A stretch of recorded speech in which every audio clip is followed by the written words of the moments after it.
Well, I gotta tell you, I feel really dumb having these problems with the brakes not working for months, and I'm going crazy, adjusting brakes, bleeding over and over. I even replaced the master now. And then it occurred to me, actually, I was looking on thirdgen.org, somebody else posted about a brake booster problem. So I was starting to think, well, maybe the booster's no good. And then it occurred to me, the PCV was teed into the line that goes to the brake booster, the vacuum line. And I'm the one who did this because when I bought the car, this was just disconnected and I was getting smoke out of the breather. So then I connected it basically to test if that was the issue, and then the smoke stopped, but then I never put it the right way. I never fixed it. So the check valve for the brakes is all the way over here. So I was losing tons of vacuum, I guess, into the PCV valve, which is also a check valve, but I guess you just can't have anything else pulling off of that same line because then you're not getting enough vacuum to the booster itself. So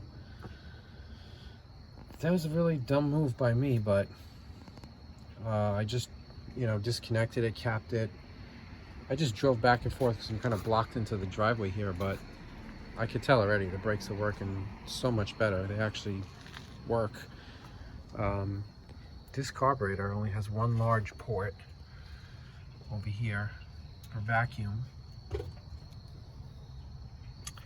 and the manifold has a port right here for vacuum, but it's being used. It's going to this, which I think goes to the heating system. I'm not sure. There's no other place to hook the PCV. Yes. Hi, I'm Linda. Oh, hi. Okay. So I do have to figure out exactly where.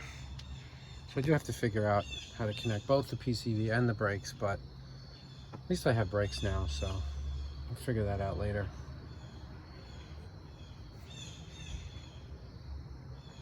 Anyway,